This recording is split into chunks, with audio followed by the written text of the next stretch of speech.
രാഷ്ട്രീയ സാഹചര്യം മാറിയതോടെ PV അൻവറിനെ കുരുക്കാൻ നടപടികളും തുടങ്ങി. കോഴിക്കോട് കക്കാടംപൊയിലെ PV അൻവറിന്റെ പാർക്കിലെ തടയണകൾ പൊളിക്കാൻ കൂടരഞ്ഞി പഞ്ചായത്ത് റീടെൻഡർ വിളിച്ചു. തടയണകൾ പൊളിക്കാൻ ഹൈക്കോടതി ഉത്തരവിട്ട് 7 മാസത്തിന് ശേഷമാണ് നടപടി.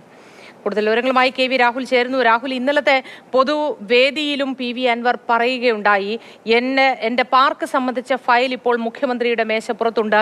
ആ ഘട്ടത്തിൽ ഞാൻ എന്തിനീ ഒരു കടുംകൈക്ക് ഇറങ്ങിത്തിരിക്കുന്നു എന്ന് എന്നോട് സഹോദരന്മാരടക്കം ചോദിക്കുകയുണ്ടായി.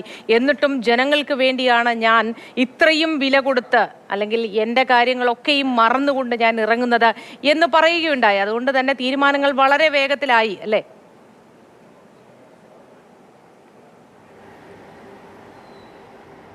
മോത്തി, തീർച്ചയായും മാറിയ രാഷ്ട്രീയ സാഹചര്യം തന്നെയാണ്.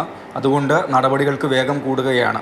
അനധികൃത നിർമ്മാണം തന്നെയാണ് പൊളിച്ചു നീക്കണമെന്ന് ഹൈക്കോടതി ഉത്തരവിട്ട് മാസങ്ങൾ പിന്നിട്ടതാണ്. ജില്ലാ കളക്ടറുടെ ഉത്തരവ് വന്നിട്ടും മാസങ്ങൾ കഴിഞ്ഞു.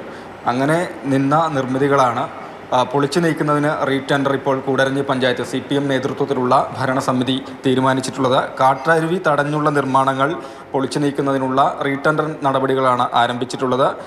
അതായത് ഈ PV അൻവറിൻ്റെ യുദ്ധപ്രഖ്യാപനത്തിന് ശേഷമാണ് ഈ നടപടികൾക്ക് വേഗം വെക്കുന്നത് എന്നതാണ് ഏതായാലും ഇതിൻ്റെ അകത്തെ രാഷ്ട്രീയമായ കൗതുകം എന്നത് തന്നെയാണ്. ജനുവരി 31-നാണ് 4 തടയണകൾ പൊളിക്കണമെന്ന് ഹൈക്കോടതി ഉത്തരവിടുന്നത്. പക്ഷേ ഈ തടയണ പൊളിക്കുന്നതിൻ്റെ മറവിലൊക്കെയുമായി ഇവിടെ വേറെയും നിർമ്മാണങ്ങൾ, ഈ കാട്ടരുവി അതിൻ്റെ ഒഴുക്ക് തടസ്സപ്പെടുത്തിക്കൊണ്ടൊക്കെ വേറെ നിർമ്മാണങ്ങൾ നടക്കുകയാണ് ഉണ്ടായത്. തുടർന്ന് ഇവ പൊളിച്ചു നീക്കണമെന്ന് ജൂലൈ 25-ന് കോഴിക്കോട് ജില്ലാ കളക്ടർ ഉത്തരവിടുകയായിരുന്നു. കാലവർഷത്തിൽ ദുരന്ത സാധ്യതയെന്ന് ബോധ്യപ്പെട്ടതിൻ്റെ അടിസ്ഥാനത്തിലാണ് കളക്ടർ ഈ ഉത്തരവ് ഇറക്കുകയും ചെയ്തത്. ഈ റിസോർട്ട് ഉടമകൾ തന്നെ ഈ നിർമ്മിതികൾ ഒക്കെ തന്നെ പൊളിച്ചു നീക്കണം, ഇല്ലെങ്കിൽ പഞ്ചായത്ത് സെക്രട്ടറി പൊളിച്ചു നീക്കി അതിനു ചിലവാകുന്ന തുക ഈ ഉടമകളിൽ നിന്ന് ഈടാക്കണം എന്നാണ് ജില്ലാ കളക്ടർ ഉത്തരവിട്ടിരുന്നത്. ഇതിനുള്ള കാലാവധി ഓഗസ്റ്റ് 25-ന് അവസാനിക്കുകയും ചെയ്തു. അതായത് ഇത് പൊളിച്ചു നീക്കുന്നതിനുള്ള അനുവദിച്ച നിശ്ചിത കാലാവധി ഓഗസ്റ്റ് 25-ന് അവസാനിച്ചു.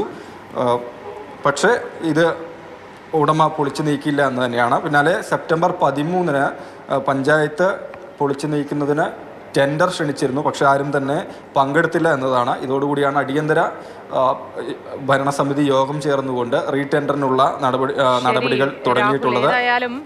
PV അൻവർ പണി ചോദിച്ചു വാങ്ങി എന്ന് പറഞ്ഞതുപോലെ ഒരു പോരാട്ടത്തിനിറങ്ങി പരസ്യമായി പലതും വിളിച്ചു പറഞ്ഞു, ചോദ്യം ചെയ്തു, പലരുടെയും ചെയ്തികളെ ചോദ്യം ചെയ്തു. ഇപ്പോഴും അത് തുടർന്നുകൊണ്ടേയിരിക്കുന്നു.